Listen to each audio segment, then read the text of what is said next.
An epidural is an anesthetic technique that consists of administering medication in an epidural space through a catheter inserted in the lower back. This reduces or eliminates contraction-induced pain by blocking the pain-transmitting nerves. This technique has become very popular with close to 90% of the labor patients at our facility benefiting from an epidural. Hi there. Hi. Looks like your labor's progressing really well. Yeah. How are those contractions feeling? A lot stronger. A lot stronger. Yeah. Okay, well that's really normal. Your nurse is going to start your IV, and then you can communicate with her and let her know what you might want for pain relief, okay? Okay. Once you are admitted to the Family Maternity Center, have a working IV in place, and are confirmed in labor by your midwife or obstetrician, you are eligible for an epidural consultation with an anesthesiologist. Research has shown that epidurals do not prolong labor nor increase the risk of cesarean section or forceps delivery. You look like you're having a little more pain. How you doing? They're definitely getting stronger now. Okay. You doing all right, or do you want to do something different? I think I might be ready for the epidural. Okay. We'll get this IV going, and we'll give the anesthesiologist a call. Okay. While you may receive an epidural at any point during labor, it is usually best to wait until you are dilated to at least 3 to 4 centimeters to make sure the epidural continues to work well throughout labor and during delivery when the pain is most intense. There are several steps to getting an epidural. Depending on extra lab work that may be needed for various health conditions, the entire process may take anywhere from half an hour to an hour before you feel relief, so it is important to plan accordingly. Just as getting an epidural too early is not ideal, asking for an epidural too late when your cervix is 9 centimeters or completely dilated may not leave enough time to place the epidural and get relief before your baby is born. Once the initial preparation is complete, the labor nurse will page the anesthesiologist. Several additional monitors will also be placed to monitor your blood pressure and heart rate. Hi there, I'm Dr. Ismail. I'm going to be your anesthesiologist. Nice to meet you. Hi there. Nice to meet you as well. So your nurse tells me that you'd like an epidural. She's given me some of your health history. Do you have any questions? How much do you know about an epidural? I don't know very much. Just Okay. what I've read online and what I've heard from my friends. Okay, sure. Well, there are some risks. Would you like to hear about them? That'd be good. Okay, so there are some risks that are quite rare. The first of the few are bleeding and infection. Those are simply there because we're going to be placing a needle through your skin, just like the IV. As far as infection is concerned, it's greatly reduced because we use a disinfectant to clean off your skin. Okay, the risk for a special kind of headache is also there. It's called a spinal headache. It can happen within the first 24 hours after we do the procedure. There are easy ways to treat it, so we would like to know if you have those symptoms. There are risks for nerve damage. Those are very rare because we place the epidural just below where the spinal cord ends. Sometimes also the epidural may not be working as well as we would like, and we have an anesthesiologist in the hospital 24 hours a day to help make that epidural working better for you so we can get it to be perfect. Okay? Do you guys have any questions for me? Does the medication affect the baby at all? That's a great question, and no, there are very small amounts of medicine that actually get into your bloodstream so that it doesn't affect the baby. What can happen though sometimes is your blood pressure can drop with the placement of the epidural.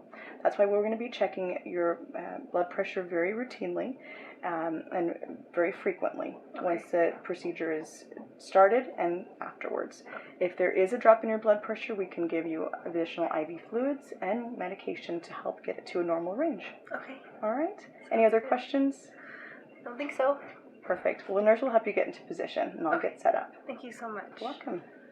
Proper positioning is one of the most important parts of getting an epidural quickly and efficiently. The better the positioning, the faster it will be for the anesthesiologist to place the epidural. The anesthesiologist and nurse will guide you into the proper positioning. Okay, we're going to sit you up and get you in position for the epidural, okay? Okay. We're going to swing your legs around and you're going to face out that window. Dad, I'm going to use this chair to put her feet on if that's okay. Okay, so move these here and we're going to go ahead and swing your legs around. Perfect. Get that chair under your feet. So we're going to bring your legs around so that your feet are flat on the chair here, and scooch back so that your inside of your knees are touching the inside of the bed. Makes it easier for her to reach. The position that you take is the most important part of this. Okay. You're going to make sure your hips are even, and you're going to do a big slouch with your shoulders and then round your back out so that they can get in between the bones to do your epidural. Okay? Sure. So even, big slouch, and around. Perfect. Good? Just like that. Okay. Yeah. Okay, your position looks great. I'm going to go ahead and let you know what I'm doing every step of the way so there won't be any surprises. The first thing I'm going to do is clean off your back with this cold disinfectant. Okay, 3 times. Here we go.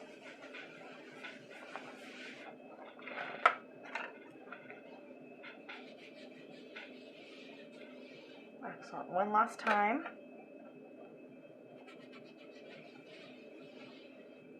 Next is a sticky, sterile drape to help keep everything nice and clean.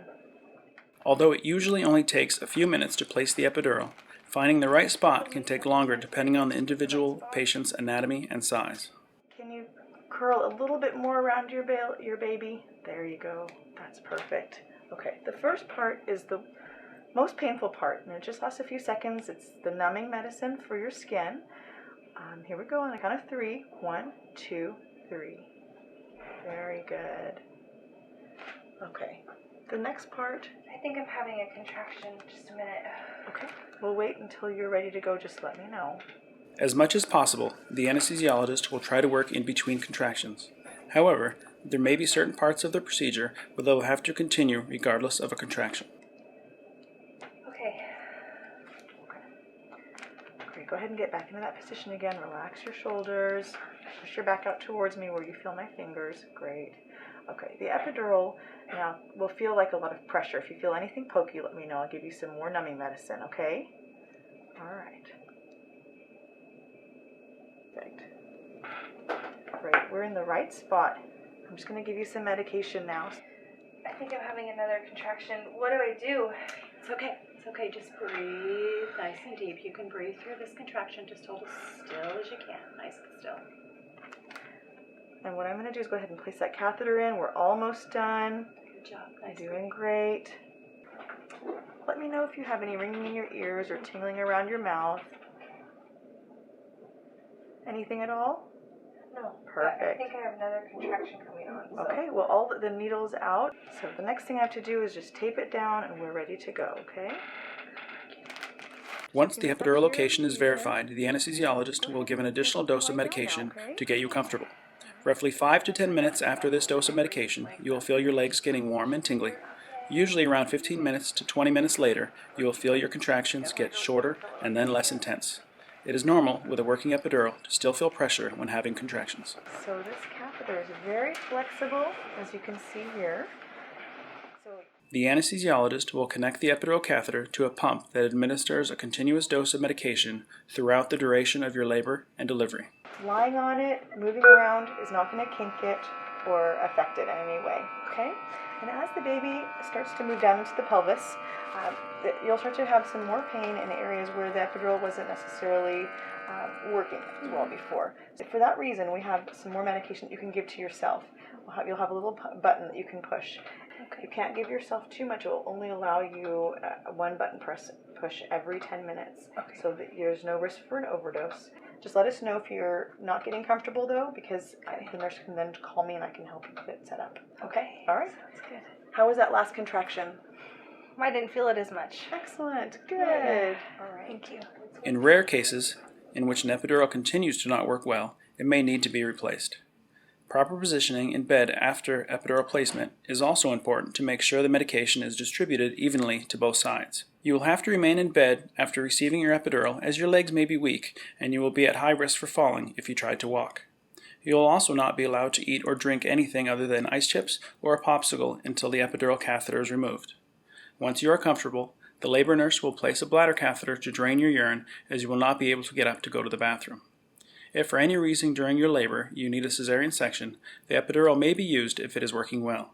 If not, it will be removed and a spinal or general anesthetic technique will be used instead for the surgery.